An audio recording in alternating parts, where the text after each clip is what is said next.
What's up, guys? Welcome back to the channel. Hope you guys enjoyed the video today, and hopefully you enjoy my sorrows, my heartbreak. Obviously coming off the massive win from the Melbourne Storm last night, 32-26 against my New Zealand Warriors, and today I just want to get along and really give you my thoughts on what really happened in that game and all that. If you haven't checked out my live stream, I did a live stream late last night and all that. I went live with every single one of you guys, so thank you everyone that tuned into that live stream last night. But yeah, you got a lot of my raw thoughts in that game, and I've obviously a little bit of time now gone past. I've watched a couple of highlights and all that sort of stuff. Now I've got a kind of view of the way everything is going. Not too much really has changed, to be honest. Like, obviously this one still really hurts. All I can say is, you know, to lose a heartbreaking game to one of the greatest tries I've seen, especially if you take moments into account, like overall for Melbourne to win that game. I know it's only second game of the season and all that, but Xavier coached to legit, and I'm not even lying, to leap from like 6 meters out like that. I still have no words to really what happened there. Like, watching that game, I was up off my feet multiple times when the boys really hung in. They got back into the contest. We were 18-6 down at halftime. We'll talk about it a little bit later on, my thoughts overall on big blocks of possession and where we kind of started turning the clogs over and we started to look a lot better, looking like a side that we really want to be. Just to let it go in the 5 minutes to go when we had, you know, moments from Ryan Papenhuyzen and Harry Grant, all the big boys from the Melbourne Storm stood up. And the one big thing, the game plan that we put on Xavier Coates last night, obviously he had this thing in his back pocket, waiting for the end of the game to break all our hearts, because we were breaking his heart during this whole game. Like, that game plan against him with SJ just putting kicks in his corner so he wasn't able to get really good, you know, meters off that, you know, that second tackle run, that first tackle run off the kick and that, because that's the way that, you know, he's put together a ton of meters in that Panthers game. Webby came in and thought, you know, this is the way we're going to limit him as much as we can. And Xavier Coates really showed us how good of a player he is in that last little minute to really put that all aside and have one of the best moments probably this season in general. So overall, you know, shout out to Xavier Coates, shout out to Melbourne Storm. This is why they're such a classy outfit. And for us as Warriors fans, we're sitting back and we're looking at this team and we're like, these are the sides that we want to be and these are the sides we want to beat, and it will happen in sometime soon. We just got to trust this process and see what's going on with our team at the moment. And I want to give back a little bit of positivity to my Warriors fans out there. You know, we're all in this together, but I hope you guys are seeing exactly what I'm seeing in general. The stability in the club, the performances, the structures that Webby is trying to put into place, it's all there to be seen. It just is up for the boys to play that for 80 minutes. And I think we have a squad there that can do it. And we showed it in massive blocks in 2 games now, where we're rolling down the field. We put a lot of pressure, especially with our defensive, our pressure that we put on the Storm's try line and that. We can do that for a longer minute stint. I know we can. This is why it's so early on in the season. I just can't wait to see what this finished product look like at the end of the season. I know a lot of things do go into it, like injuries and all that, but this is really my thoughts overall on the way we played in this game, my thoughts on the big minute blocks that really changed this game for us, for good and for worse, and where do we look at after this game and where do we continue on. So make sure you comment down below your thoughts overall too, guys. I do love to hear what your thoughts are in the comment section down below. I loved your thoughts in the live stream last night. It was a great discussion overall. You guys were all absolutely incredible. And if you do enjoy this content or whatever, please make sure you like and subscribe. So first of all, obviously, you know, the biggest thing is, you know, listening to Webby's press conference after the game and that, and really figuring out where we've lost this game, because a lot of people obviously are saying online and that, like, you've lost it to the greatest try in history, you know, on the sideline with the Xavier Coates. And, you know, I agree with you in some sort of stint like there, because in that second half, we absolutely dominated. We deserved to really put a nail in that coffin and really bring it home for that win. But I feel like, you know, as Webby said, there was that first 20 to 30 minute stint, 20 minute stint that really lost us this game at the end. Like, we did deserve to be down to 18-6, but we had to grind back from that performance there to get back to where we needed to be ahead. Everything looked great. If we started the way we did in that game, we would have never been in this position. And Webby has really made some key points here in a couple of games already that he's really showing them the moments that they're doing really well. And this is what I love about having Webby at the club. He knows the moments we're doing really well, but he also knows what's hampering us from getting to a team that is becoming the 80-minute squad. And it's always been the Warriors' sort of trouble, is becoming an 80-minute team. We saw last year we had a lot more positive outlook on our squad last year, the way we were really built into that season, then we came home as strong as possible. This team on paper is better than last year's team, so I'm waiting for this to really come together. Obviously, the only bigger trick this year is there's a lot of other teams this year that have gotten so much better, and we saw that with the Sharkies last weekend and all that sort of stuff. So we can't beat them off just thinking that last year is going to happen all over again, but we can hold positivity that our boys are going to come at the end of the season and produce a really, really good 80-minute performance. Hopefully by the mid to 10 weeks and onwards. I know Webby's very optimistic and going 5-6 weeks later on, and I could definitely see that. But this is sort of where my outlooks are on it. So obviously that first 20 minutes was definitely not a good sign overall. Overall in this game, I think what we had a good 7 errors in that little period there. Overall, I'm looking at the errors right now. We had 8 errors in general, 7 errors in that period. The last error that came was with RTS trying to milk that quick playable and all that ended up really putting the Melbourne Storm back on the front foot to end that game, that last 5-minute stint. So within that first part of time is really where we lost this game with that 7 errors. We really let the Melbourne Storm off the hook. We didn't build into our game plan that we really saw, the potential of that game plan within 10 minutes before halftime till the next 20 to 30 out of halftime into the second half that we built into it. And, full credit to Sean Johnson too out there, guys. This is the one that he has been incredible for just the sturdiness. There was moments in that game that I was young Sean Johnson, and this is the difference between Shawnee, and it's for better for worse, you know what I mean? The younger Shawnee was just a different sort of player, and this is why I don't honestly think that Shawnee I think he's better, but I don't want to say he's better as in the fact that I've seen him do amazing stuff in the past. I think injuries just held him back from getting to his potential a little bit earlier. But the young Shawnee in a couple of moments there would have just kind of took it on himself to win this game instead of just backing the team in general and the game plan to win this game. There was a couple of moments in this game where I thought that he really steadied the ship, and this is what Webby brought up in the press conference, and I completely agree. The way he steadied the ships in this game and really got the boys on the front foot, especially on his kicking game, putting Xavier Coates in the corner. We end up scoring a try off the error of Xavier Coates, which is very, very rare to see, especially in the air, where we shifted from that Rocco Berry run where the referee got bundled over and all that, where Metz summed up that perfectly to put the out ball to Montoya. That, it just showed,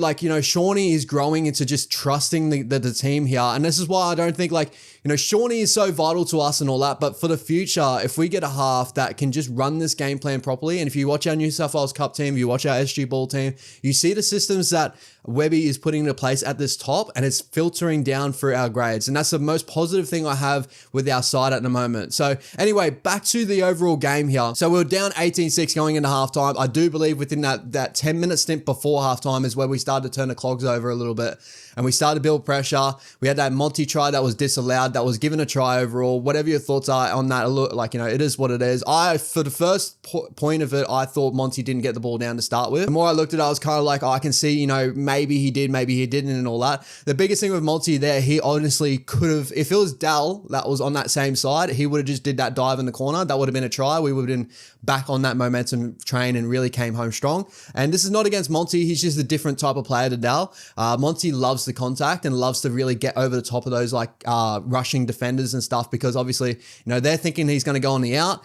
Jerome Hughes was just on a different game last night, and he really did an amazing job to hold him up there. Not a lot of players can hold up Marcelo Montoya on that line, so that's all credit to Jerome Hughes. And you'll probably hear me, it's not an excuse thing, you'll hear me give a lot of credit to a lot of these big players in Melbourne Storm, because it really shows where they're at as a side and just what Bellamy builds into these squads, especially in those big key positions. But last night, and again, if you checked out my live stream, you checked out my TikToks and all that, my last note to the Melbourne Storm, can you please just tell these New Zealand Kiwi boys to either rest it when it comes to playing the Warriors, or why do you have to just keep hurting us? Honestly, Jerome Hughes, Nas, they always have worldy nights against the New Zealand Warriors. Even Eli Katoa, before he went off for the HIA and that, he was building to have a really good game in this one. And I was really worried to see that very early on. He was putting on some big hits. Obviously, Marcelo did amazing to get over the top of him on that one. But yeah, just Can you tell the boys to stop it? But anyway, I keep getting off track. So back to the game, the way I thought it went. We really started to build our pressure, fell into our game plan before halftime, and it was great to see that after halftime, Webby must have got the boys together and said, this is the block that you've done really well. Continue this on for the next 30 minutes or to finish the game in the second half, and you will come away with the win. And I felt the positivity that really came through the squad there to bring it home. Players like Rocco Berry stood up. Obviously, Rocco Berry for me, I've been saying it for so long. If you follow my channel, you hear receipts that he is the best kick chaser, center in the game by far. Every game I see him get down the field, he's the first one there, and he just showed it out in this game tonight. And he really had a growing game tonight where you saw another step of Rocco Berry. For everyone that didn't think that Rocco Berry was there yet, watch this game. Rocco is growing to be something really, really special as well. Taine Tuapiki was absolutely incredible as well. His running game was awesome, but also, that first try that we scored tonight really showed that he was finding his spots now, especially out the back plays and all that, which we didn't see in that first game with the Sharkies. So that's a very positive sign for Tuapiki, but also I felt like Tuapiki definitely had a growing moment in this game as well to show that the way he handles contact in NRL right now, he's growing leaps and bounds, and he's definitely looking like our future fullback plan for the future without RTS and Chanel Chance and all that for the future. So really, really excited to see the development of him, especially when Chance come back into the squad. We had Tuapiki go back to New South Wales Cup, and our New South Wales Cup team just looks on a different level, especially with Jazzy playing down there at the moment and all that. So now we go into the second half. We build into it. This is where I thought, Mitch Barnett really stood up in a lot of key moments in this game. And again, it comes down to his defense, the defensive pressure he puts on. He had a couple of massive hits even before halftime where he got out of the line and shut down a lot of big moments in that. And it kind of bit us in the ass a little bit later on in the game, especially him trying to charge down that field goal late.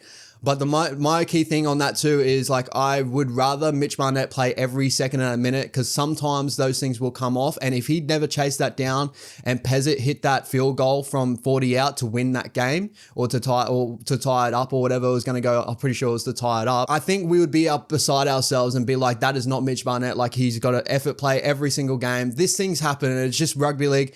We will win more games than we lose if we show effort like the effort that was showed last night. So this is the biggest thing I'm kind of running with right now. Freddie Lussick, and player I do want to touch on as well. Throughout this whole game, I felt like Freddie was actually really, really sturdy, and it really showed what our thoughts were on Freddie. If you checked out me and Levon on Wise Up TV, if you really want to see a lot of my Warriors thoughts and all that sort of stuff, go check out Wise Up TV on YouTube. I'll be doing a weekly spot there, a couple of live streams a week and all that with Levon, and we'll talk about the Warriors and that. I've been saying, Freddie to me doesn't look like that sparky hooker that we want coming off the bench and really playing 20 or anything like that. I think he's sturdy enough to really fill out that minute, but it kind of feels like there is a drop off with Egan and him in that sort of way. But Freddie is a long minute hooker that builds into a game through, he's got a really decent service out of dummy half, but defensively he's so sound. And I felt like, last night we really built around Freddie last night. A lot of boys ran off the back of him. It was looking really, really strong. He didn't have an incredible game to where he busted out and really showed what Egan showed, but he showed such a sturdy game that we didn't really lose a ton without Egan. And that was a big thing. So I felt like Freddie grew a lot last night as well, especially when Egan comes back into this lineup. I can actually see a little bit of us getting a game plan around, and I feel that's what Webby is going with now. And even though I don't believe that he's going to be the strike we bring off the bench or anything like that, I do believe maybe he's a hooker that we could maybe start a game for 20 minutes and then bring Egan on to really bust open the defenses and that when they're real tired and stuff like that. So I could really see multiple game plans that we do run with a little bit later on. Next player I do want to touch on really is Luke Metcalf, because I felt like he was awesome last night as well, especially in moments where, he had to sum up some big moments there. I do also want to say that he did show out in moments. Again, this kind of ties into my whole thoughts with Luke Metcalf. When he runs his sets, he looks like a fullback. He runs and puts himself in positions that fullbacks usually get himself into. He's more comfortable on the 3-on-2 look, like the 3-on-3, 3-on-2 look, than he is on, having that edge back row on the inside of, on the outside of him. So using that edge back row of Jacko Ford and that, where I saw the best moments of Luke Metcalf is when we had Shawnee switch over to that left side and have Jackson Ford running off Shawnee, and then out the back we had Luke Metcalf, and maybe Tuapiki was covering on that other edge. So that was really really good signs. Obviously, Webby has noticed this a little bit. You know, Metcalf does need to grow to where, you know, if Shawnee leaves, he's going to have to use an edge back rower and really learn to be a 7. But, you know, that's a moments for like a 6, a fullback. He got himself in really good positions there with the way he summed up that moment where Xavier Coach dropped the ball and, you know, Barry, that shift really early to Montoya in the corner. That was absolutely incredible. So shout out to Luke Metcalf. I thought he had an incredible game last night and was decent with the kicking boot as well, which really surprised me. I don't understand really what's going on there because I know there's a lot of questions about it at the moment. Whether Metcalf is maybe just showing like the Warriors and maybe just showing, maybe giving Metcalf a little bits and pieces just to be like, you know, you are signed with us now. Like you're growing to be our guy. Maybe these are little things just to be like, all right, you got the kicking game now. We're giving you little things to just show you we do trust you and we want you there in our 6th role for the future. Maybe that is, maybe Shawnee might be carrying something, but Shawnee had majority of our kicks last night. So I can't really see that. I'm really not sure what's going on there. Jackson Ford, after the game last weekend where we were looking at just the amount of errors that he had. Like, you know, there's one thing about Jacko, his work rate's incredible. Everything else about Jacko is incredible. Defensively, he can have moments where he lacks like, you know, focus and all that. But I don't know if it's a lot of like, you know, Metcalf sometimes or like Ford, even though Ford, you know, he had moments last year, he missed a lot of big tackles and stuff. You know, the Ramian try last week was probably a big one that really showed that, but held on to the ball amazingly in this game. And the one key moment, obviously scoring that try where he held on to the ball all the way to the depth where there was a worry that maybe he lost the ball in that. So that's a key one there. Jacko, just keep working hard. You're going to be, you know, an amazing player for us in the future. And I feel like we're going to have to get behind Jacko. Like he's going to have games where he has errors and that, but we got to also understand it's his second proper year in a proper first grade squad where the Dragons never really played him in that position. They played him through the middle more so. So under Webby, he is learning, he's growing. So that's pretty much the key a lot with this whole side in general. But to finish off, you know, our forward pack, our rotation, I thought Tom Ale looked nice. I thought, you know, Tohu Harris was incredible as always. AFB, just a really, really strong, like the post-contact meters that man gets is just on a different level. And Dylan Walker, I thought when Dylan Walker came off the bench, he showed a lot of spark. And I think that's really what kicked out, like set into gear before halftime. He really turned us over and we just really looked very, very worrying. There was a couple of moments there where maybe he overplayed his hand. There was a moment, I think in that second half where we just needed to complete a set and get through down the field, but he tried to put a long ball out to Metcalf that found the ground and Metcalf, I think, knocked it on that side there. So there's moments like that we need to get out of our game, and that's just in general in our game. That probably adds another one to that error tally that I'm trying to think of on the top of my head. But yeah, I thought, you know, overall, very positive performances in general in this game, and this is why it hurts so much when we see 2 losses on the board now, and we've lost to the Melbourne Storm, which is a game that we wanted to go into. And if you really look at like the full nitty-gritty of the game, there was no Munster, no Nas for the Melbourne Storm. We had no chance.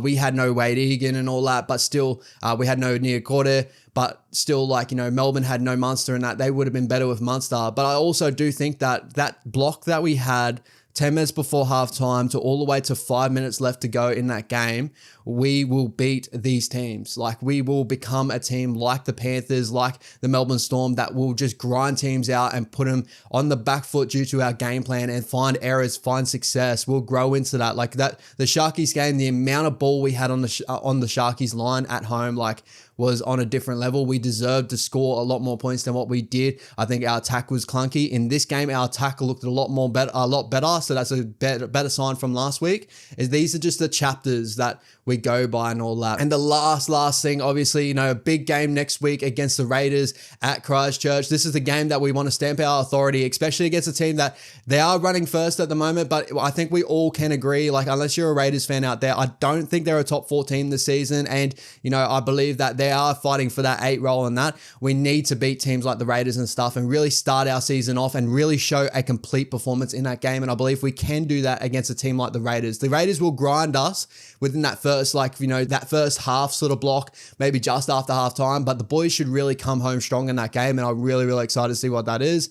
And the last quote I do want to give to you guys, whether you call it a quote or anything like that, because it honestly just came to my head before when I was talking to my missus and stuff like that, because we're going through a big moment in our lives right now and that. But, you know, all good things come from pain. Like, it's a wild thing about life, and I don't really understand why that is and what's going on there. But, you know, last night was painful. Like, that Xavier Coates scoring in the corner was very painful. After a very happy moment, I felt like we got to a low really, really quickly. But all good things come from pain. And if we can find the shining lights to these performances and grow, we got the building blocks to become an incredible team for the future. And it's not just now, it's not just later. I feel like for the next 10 to 15, we can grow into an amazing organization. And it starts from the top.